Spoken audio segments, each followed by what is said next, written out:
If I could go back in time and give my 18-year-old self just one piece of advice, it would be this. Everything you think you know about money is probably wrong. And those mistakes you're about to make? They're going to cost you, big time. Stick around, because in the next 10 minutes, I'm going to share the exact money mistakes I made so you don't have to. This isn't your parents' boring financial advice. This is the real, raw truth I wish someone had told me when I was just starting out. Let's dive right into the first major blunder, thinking saving was enough. I was pretty good at stashing away a little bit of cash from my part-time job. I'd put it in a savings account, feeling super responsible. The problem? That money just sat there, losing value year after year because of inflation. I thought having a few thousand saved was a huge accomplishment. But here's the secret. Saving is for the short term, like for an emergency or a specific goal. For long-term wealth, you need to invest. Investing is what makes your money work for you, growing over time. The power of compound interest is no joke. Starting at 18, even with small amounts, could have meant hundreds of thousands of dollars more by the time I retire.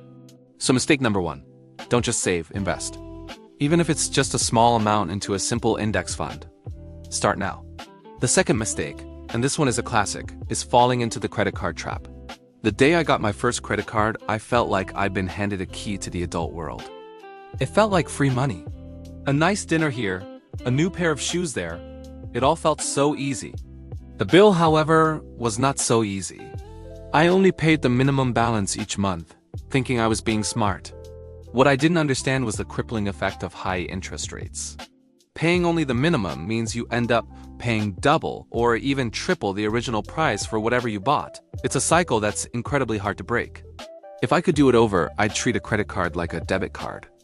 I'd only charge what I could afford to pay off in full every single month. It builds your credit score without costing you a fortune in interest. Okay, mistake number 3 is a bit more subtle, not having a budget. The word budget used to make me cringe.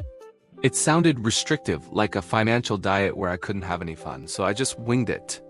I had a rough idea of how much money was coming in and a vague sense of what I was spending, but no real plan. The result? I constantly wondered where my money went at the end of the month. I was living paycheck to paycheck, even when my income started to grow. A budget isn't a punishment. It's a plan. It's you telling your money where to go, instead of wondering where it went. It gives you control and freedom. You can use an app, a spreadsheet, or even a simple notebook. Just track your income and expenses, and give every dollar a job. It's the single most powerful tool for taking control of your finances.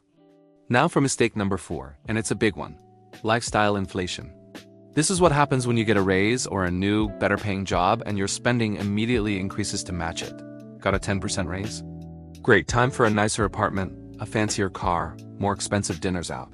I was so guilty of this. Every time my income went up, so did my expenses. I never actually got ahead. I was just living a slightly more expensive version of the same paycheck-to-paycheck life. The key is to avoid this trap. When you get a raise, pretend you didn't. Keep living on your old budget and invest the difference. This is how you truly build wealth. You create a gap between what you earn and what you spend, and you put that gap to work for you. Resisting lifestyle inflation is a superpower. Mistake number 5 was not talking about money. In my family and with my friends, money was a taboo topic. It was considered rude or awkward to talk about salaries, debt, or investments. This created a huge knowledge gap for me. I was making all my financial decisions in a vacuum, too embarrassed to ask for advice or share my struggles. I didn't know what was normal. I didn't know what my friends were doing to get ahead. This silence is so damaging. We need to normalize conversations about money. Find a trusted friend, a mentor, or even an online community where you can ask questions and learn from others' experiences. You'll be amazed at how much you can learn just by breaking the silence. You're not alone in your financial journey, and you don't have to figure it all out by yourself. The 6th mistake I made was ignoring my financial education. I thought school would teach me what I needed to know about the real world. It didn't. Personal finance was barely touched on. So when I graduated, I knew about historical dates and literary themes, but I had no idea how to file my taxes, understand the 401k, or analyze a stock. I just assumed I'd figure it out as I went. That's a slow and expensive way to learn. Today there's no excuse. There are countless amazing books, podcasts, YouTube channels, and blogs dedicated to personal finance, explained in simple, easy-to-understand terms. Spend just 30 minutes a week learning about money. Read a book, listen to a podcast on your commute.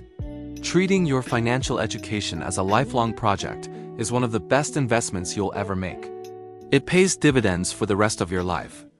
Mistake number 7 is a mindset issue. Having a scarcity mindset instead of an abundance mindset. At 18, I saw money as a limited resource. There was only so much to go around, and my goal was to hold on to what little I had as tightly as possible. This fear-based approach made me afraid to take calculated risks, like investing in the stock market or starting a small side hustle.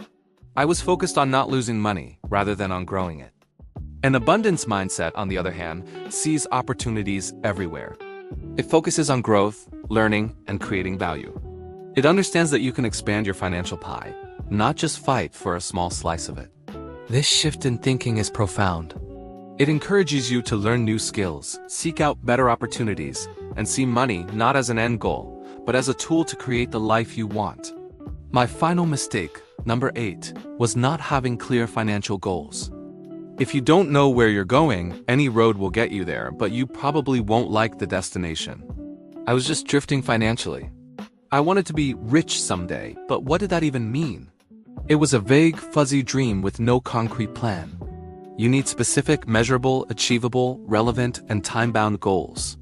Instead of, I want to save more money, a better goal is, I will save $5,000 for a down payment on a car by this time next year, by automatically transferring $417 a month into a high-yield savings account.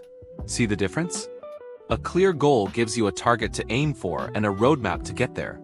It motivates you to stick to your budget and make smart choices. So there you have it.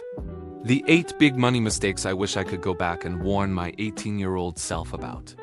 Not investing early, falling for the credit card trap, having no budget, letting lifestyle inflation take over, not talking about money, ignoring my financial education, having a scarcity mindset, and not setting clear goals. Avoiding these pitfalls can literally change your financial future.